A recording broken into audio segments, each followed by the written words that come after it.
नमस्कार दोस्तों, मैं डीके तिवारी। आज हम यहाँ पर बात कर रहे हैं श्री कृष्ण जन्मभूमि का जो विवाद है उस पर हम यहाँ पे बात करने जा रहे हैं। आज़ादी के बाद अगर देखा जाए तो हमारे पास तीन विवाद थे सबसे ज्यादा हिंदू और मुस्लिम के बीच में। एक था जिसका कि सुप्रीम कोर्ट के आदेश के बाद राम जन्मभूमि की मैं बात कर रहा हूँ, उसको पूरी तरह से खत्म कर दिया गया। काशी विश्वनाथ की बात अभी चल रही है और साथ ही साथ दूसरा एक और विवाद है इस समय, वो है कृष्ण जन्मभूमि का। हम वहां पर आएंगे कि ऐसा क्या हुआ और कब से हुआ और स्टार्टिंग से लेकर इतिहास कहां से कहां तक ये था 5000 साल पुराना, जैसा कि हिंदू पक्ष की मान्यता है, वहां से इस चीज को शुरू करेंगे। इतना आसान नहीं है ये काफी लंबा एपिसोड होने वाला है, जिसको कि हम लोग एक से ज्यादा 3, 4, 5, 6, 7 एपिसोड तक भी ये हो सकता है, जिसमें कि हम इसकी बात करेंगे। और अगर ये कहा जाए तो दिसंबर 2022 में अगर देखा जाए तो सिविल सीनियर डिवीजन थर्ड, जो सिविल जज थी senior division third, Sonika Verma ji ने अपने आदेश में शाही ईदगाह जो मंदिर है उसका सर्वे कराने का आदेश दिया था। मथुरा की जो शाही ईदगाह मस्जिद को लेकर याचिका दायर की गई थी, जिसमें कि ये कहा गया था कि मस्जिद को आप दूसरी जगह शिफ्ट कर लो, क्योंकि ये जो मस्जिद है हिंदू पक्ष का दावा भी है कि इस जगह पहले मंदिर हुआ करता था, जिस पर कब्जा करके मस्जिद बना दी गई है। और ऐसा दावा बहुत सारी जगह पर है भी, जैसा कि श्री राम मंदिर के केस में भी हुआ था। आप लोगों ने देखा भी कि वहां पर भी एएसआई का सर्वे हुआ। और जिस तरह से श्री राम मंदिर में आर्कोलॉजिकल सर्वे के अगेंस्ट मुस्लिम पक्ष सुप्रीम कोर्ट गया, यहां पर भी मुस्लिम पक्ष सुप्रीम कोर्ट गया, जहां पर सुप्रीम कोर्ट ने इसको कुछ दिनों के लिए होल्ड पे डाल दिया था। टेक्निकल मिस्टेक को उन्होंने बताया था। हालांकि मुस्लिम पक्ष में बहुत सारे कई मुस्लिम लोगों का यह मानना है कि भाई अगर हम आर्कोलॉजिकल सर्वे कराएंगे तो जितने भी लोग हैं जो पोस्ट पर बैठे हुए हैं उसमें से अधिकतर लोग हिंदू थे। हालांकि ये बात कहते हुए इस बात को भूल जाते हैं कि जब राम मंदिर का सर्वे हुआ था तो वहां पे जो उनके प्रेसिडेंट थे, अगर मैं सही बोल रहा हूं तो, जिन्होंने भी किया था एक मुस्लिम थे, और उन्होंने स्ट्रांगली इस बात को रखा था कि वहां पे ऐसा है कि हिंदू स्ट्रक्चर है। तो इस चीज को नहीं मानते हैं और ये कहते हैं कि उनके साथ तमाम एलिगेशन भी लगाए जाते हैं, उस पर हम नहीं जा रहे हैं क्या है। लेकिन आर्कोलॉजिकल सर्वे को लेकर अगर वो ये बात बोल रहे हैं, मुस्लिम पक्ष ये बात बोल रहा है, जो कुछ लोग बोल रहे हैं, सभी तो नहीं, लेकिन जो भी ये बोल रहे हैं कि मुस्लिम पक्ष ये कह रहा है कि हिंदू पक्ष जो है अपने बहुसंख्यक होने का प्रभाव का इस्तेमाल कर लेगा, और कई अच्छे पोस्ट पर बैठे हुए लोग हैं, डिसीजन चाहे जो भी आर्कोलॉजिकल सर्वे का अगर मस्जिद के पक्ष में आता है तो, और मंदिर के पक्ष में आता है वो मंदिर के पक्ष में लिख देंगे। इस बात को कहीं से भी स्वीकार नहीं किया जा सकता, क्योंकि ऐसा भारत में ही है। हिंदू समाज सबसे ज्यादा सहिष्णु समाज है। हालांकि कुछ लोग जरूर इसमें कम्युनिस्ट टाइप के लोग होते हैं, अगर कम्युनिस्ट को ये चीज खराब लग रही है तो उसके लिए माफी मांगने वाली कोई बात नहीं है, लेकिन वो हमेशा से हिंदू शब्द को या हिंदुओं को असहिष्णु इस समय शो करने के लिए परेशान है। लेकिन आप देखिए कि पूरी दुनिया में एकमात्र हमारे यहाँ ही है जहां बहुसंख्यक समाज अपने इष्ट देव आराध्य देव की जन्मभूमि के लिए कोर्ट में गया। ऐसा कहीं पर भी कोई एग्जाम्पल और कोई नहीं दे सकता, इतनी ज्यादा हमारी मान्यता है। क्योंकि अगर हमें प्रभाव का इस्तेमाल करना होता, अपने बहुसंख्यक होने का इस्तेमाल करना होता, तो आपको और किसी को भी कोई ये कहने की जरूरत नहीं कि हम कोर्ट क्यों जाते। हमें अपने प्रभाव का इस्तेमाल करना ही नहीं है, हमें पूरी तरह से न्याय में भरोसा है। और न्याय को लेकर तो ऐसा भी माना जाता है कि अगर न्याय हमारे पक्ष में आया है तो हम कहते हैं कि न्याय की जीत है, और अगर हमारे पक्ष में नहीं आया है तो हम कहते हैं कि पक्षपात हुआ है, मेरे साथ पूरी तरह से न्याय नहीं हुआ है और ये गलत हुआ है, हम पीड़ित हैं। उस पर न जाकर हम यही कहेंगे कि भाई देखिए प्रॉब्लम क्या है। प्रॉब्लम यह है कि पूरा विवाद 13.37 एकड़ की जमीन के मालिकाना हक को लेकर है। अगर देखा जाए तो 13.37 13.37 एकड़ में 11 एकड़ जो जमीन है वो श्री कृष्ण जन्मभूमि बनी है, उस पर वहां तो कोई दिक्कत नहीं है। लेकिन प्रॉब्लम जो 2.37 एकड़ जो हिस्सा है वो शाही ईदगाह मस्जिद के पास है।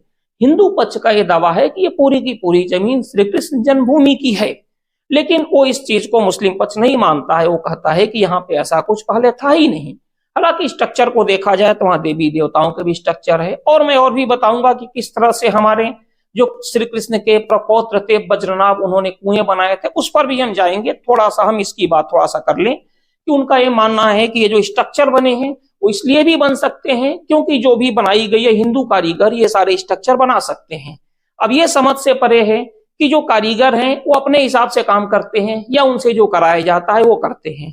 ये तो वही बात हो गई कि किसी मंदिर को अगर मुस्लिम मिस्त्री से बनाया जाए तो ऊपर वो मस्जिद का स्ट्रक्चर बना देगा, या किसी मस्जिद को किसी हिंदू से बनाया जाए तो मस्जिद का स्ट्रक्चर ना बनाकर मंदिर का बना देगा। ऐसा कहीं से भी नहीं है, पूरी तरह से हास्यास्पद है। बनाने वाला कारीगर को जो भी इंडिकेशन देता है, जो भी आदेश देता है, उसी के अकॉर्डिंग करता है। और ये तो हो ही नहीं सकता कि अगर मुगलों के समय की मस्जिद है तो मुगलों के अगेंस्ट कोई चला जाए। कोई हिंदू कैसे ऐसा कर सकता है कि मंदिर के मस्जिद के अंदर, या मंदिर के अंदर तो छोड़ दीजिए, मंदिर के अंदर तो हमारे बहुत सारी चीजें रहती हैं, लेकिन मस्जिद के अंदर देवी देवता की मूर्ति बना दे, खास तौर से तब जब वहां पे बुत परस्ती को किसी भी तरह से क्षमा योग्य नहीं माना जाता।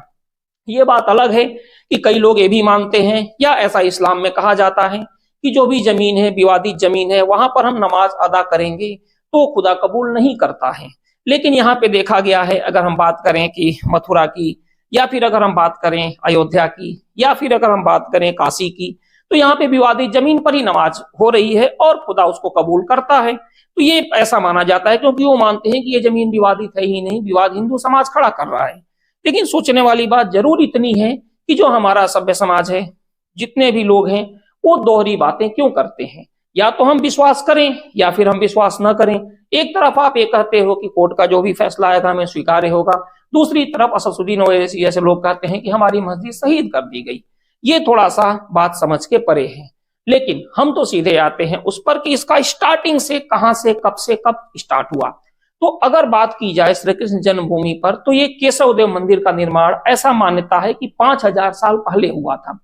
और यह भी माना जाता है कि इस मंदिर का जो निर्माण है वो वज्र जो होते हैं, उन्हें वज्र भी बोला है, श्री कृष्ण जी के प्रपौत्र वज्र या वज्रनाभ बोला जाता है, उन्होंने इस मंदिर का निर्माण कराया था। श्री कृष्ण जी के जो प्रपौत्र थे वज्रनाभ, वो द्वारिका के अंतिम शासक थे। अंतिम शासक इसलिए थे क्योंकि हुआ क्या था कि महाभारत युद्ध से आप सब लोग परिचित हो। हम यहाँ इतिहास से जा रहे हैं, हम वहां से एक एक स्टेप करके आगे बढ़ते आएंगे। इतिहास की अगर हम बात करें तो गांधारी ने यह माना था कि अर्जुन तो लड़ाई के लिए तैयार ही नहीं थे, श्री कृष्ण ने उनको लड़ाई के लिए उकसाया था, और इसी वजह से कौरवों का समूल नाश हो गया। तो उन्होंने भगवान श्री कृष्ण को श्राप दिया था कि जिस तरह से मेरे वंश का सर्वनाश हो गया है, उसी तरह तुम्हारे यदुवंश का भी 56 करोड़ पर कहा जाता है, 56 करोड़ यदुवंशी थे, इनका सर्वनाश हो जाएगा, जो कि आपस में लड़के उनका सर्वनाश हो गया। और उस समय क्या हुआ था कि द्वारिका पानी में डूब गई। तो वज्रनाभ और कुछ रानियां थी, इनको लेकर अर्जुन हस्तिनापुर आए, और हस्तिनापुर में आकर उन्होंने वज्रनाभ को मथुरा का राजा घोषित कर दिया, और द्वारिका पानी में डूब गई। और इस चीज के भी प्रमाण मिलते हैं। कई लोग ये भी कह सकते हैं कि यह मैथोलॉजी है, हालांकि मैथोलॉजी केवल हिंदू को लेकर ही बोला जाता है, इस्लाम को लेकर जो कुछ है, और कुछ हद तक ज्यूस या जिन्हें यहूदी कहते हैं, उनकी जो भी किताबें हैं उसको मैथोलॉजी बोला जाता है। ये भी समझ से पड़े है कि हम फिर भी कुछ नहीं कहते कि चलो भाई अगर आप कह रहे हैं मैथोलॉजी तो ठीक है। न तो हम कुरान को मैथोलॉजी बोलते हैं, न ही हम बाइबिल को मैथोलॉजी बोलते हैं, लेकिन हमारी जो जितनी भी चीजें हैं उसको मैथोलॉजी बोला जाता है, जबकि उसके भी प्रमाण हैं। हम ये नहीं कहते हैं उनकी चीजें सही हैं, लेकिन हमारी चीजें कैसे मैथोलॉजी है भाई? आप बताइए, जब उसके प्रमाण हैं। हम द्वारका की बात करते हैं, आज भी समंदर के नीचे द्वारका के अवशेष हैं। अब इसे साइंटिफिकली ग्लोबल वार्मिंग का नाम दिया जाए या भगवान श्री कृष्ण की ऐसी इच्छा थी ये कहा जाए, लेकिन वो चीज मिलती है आज भी कि द्वारिका में ये सारी चीजें हैं। तो ये वज्रनाभ जी ने अपनी तरफ से इतनी सारी चीजें की थी। अब क्या की थी उन्होंने, किस तरह से, किस बेस पर हमें बात बोल रहे हैं, तो देखिए इसको। वज्रनाभ जी ने जो मंदिर तैयार किया था उसमें 3 विशेष महत्व रखने वाले कुएं हैं। किसी भी मंदिर में आप देखिए तो वहां पे कुओं का अलग महत्व है। वहां पर भी यही चीज है। आक्रांता औरंगजेब और सिकंदर लोदी जैसे लोगों ने उस मंदिर को बार बार तोड़ा, लेकिन वो कुओं को नहीं नष्ट कर सके। इसका भी प्रमाण मिलता है कि कुएं उन्होंने बनवाए थे, और ये इतिहास का आईना बने हुए हैं जिसको कि बड़े आसानी के साथ देखा जाता है। अब इसी को लेकर ये कहा जा रहा है कि वो 3 कुएं भी वहां पे मौजूद हैं, और साथ ही साथ मंदिर में हमारे कुओं का महत्व होता है। ये जितने भी मंदिर देखा जाए हर जगह कुएं होते हैं, और यही कुएं इस चीज के स्ट्रांगली, यह कहा जाए बहुत ही मजबूत साक्ष्य हैं कि यहाँ पे श्री कृष्ण जन्मभूमि थी, और वज्रनाभ जी ने जो ये मंदिर बनाया था वो काफी पहले बना हुआ था, और ये 5000 साल पुरानी बात हो रही है। तो ये अगर कहा जाए कि ये 5000 साल पुरानी है, तो इस्लाम के बारे में जो भी मानते हैं वो ये मानते हैं कि हाँ इस्लाम 1400 साल या 1500 साल पहले आया है। तो ये तो हो ही नहीं सकता। कुछ लोग जरूर इस चीज को कहते हैं कि कार्बन डेटिंग करा ली जाए। कार्बन डेटिंग एक ऐसी चीज है, आपको भी पता है कि कार्बन डेटिंग से हम पता कर सकते हैं कि 5,000 साल पुराना, 10,000 साल पुराना, 1,00,000 साल पुराना ये जो पत्थर है, ये जो अवशेष है, वो कितने साल पुराने हैं। कार्बन डेटिंग सबसे इजी प्रोसेस होता है किसी को करने के लिए। हिंदू पक्ष के बहुत सारे लोग इसके लिए भी तैयार हैं, क्योंकि उनका मानना है कि 5,000 साल नहीं, अगर कार्बन डेटिंग में किसी भी टाइप की त्रुटि होती है और 2,500 साल भी आ जाता है, तब ये स्ट्रांगली कह सकते हैं कि भाई ये जो मंदिर है वो इस्लाम के आने से पहले है। तो इस चीज को ये मानते हैं। अच्छा, उसमें अगर कहा जाए श्री कृष्ण जन्म परिसर में अगर देखा जाए तो एक कुआं गर्भगृह और ईदगाह के एकदम नजदीक उत्तर दिशा में है। वर्तमान में इस पर पुलिस पीएसी तैनात है और आम श्रद्धालु इसके दर्शन नहीं कर सकते, ये देखा जाता है। दूसरा कुआं गिरिराज जी के गर्भगृह के पश्चिम की तरफ है और अगर वहां कहा जाए तो दर्शनार्थी इसके दर्शन करते हैं। और तीसरा कुआं जो है वो गर्भगृह के दक्षिण दिशा में है। इसे जन्मस्थान या प्रशासन ने चारदीवारी लगाकर भी फिलहाल ढक दिया है। तो ये तो बहुत स्ट्रांगली एविडेंस है, बात तो वही है। लेकिन अगर हम माने तो सारी चीजें सही है। आप एक ऐसे आदमी के सामने खड़े हो जाओ जिसको कोई बात माननी ही नहीं है, आप लॉजिक देते रहो, क्या फर्क पड़ता है, वो इस चीज को मानेगा ही नहीं।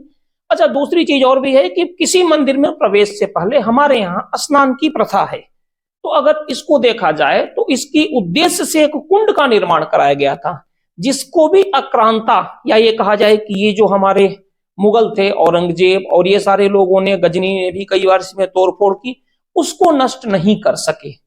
और फिर इसे वज्रनाथ के प्रपौत्र होने के नाते पौत्र कुंड कहा जाता है। लेकिन जैसा कि आपको पता है कि बहुत सारी जो शब्द होते हैं धीरे धीरे धीरे धीरे अपभ्रंश होता जाता है और फिर इसको पोतरा कुंड कहा जाने लगा। इसके भी विवरण हमारे पुराणों में मिलते हैं। तो इतनी सारी चीजें होती हैं। अब ये कहा जा सकता है, कई लोग ये कहते हैं कि भाई हमने इसको वहां पे प्लांट कर दिया है। ये इतनी आसानी से नहीं प्लांट किया जा सकता, आपको ही पता है। लेकिन बात वही है कि अगर माने तो सब कुछ ठीक है, नहीं माने तो आप चाहे जितने प्रमाण देते रहो, उसे कोई भी नहीं मानेगा। अब इसके बाद से इसके आगे की क्या कहानी है, इसको हम अगले एपिसोड में डिस्कस करते हैं। और अभी तक अगर आपने चैनल को सब्सक्राइब नहीं किया है तो इसको सब्सक्राइब कर लें। मिलते हैं अगले में। जस्ट इसके बाद की हम बात करेंगे कि किस तरह चंद्रगुप्त मौर्य के टाइम क्या हुआ था, सिकंदर लोधी ने क्या किया था, औरंगजेब ने क्या किया था, और ये सारी चीजें हैं। तो इसका डिस्कशन हम अगले में करते हैं, अगले एपिसोड में। ठीक है, मिलते हैं। नमस्कार।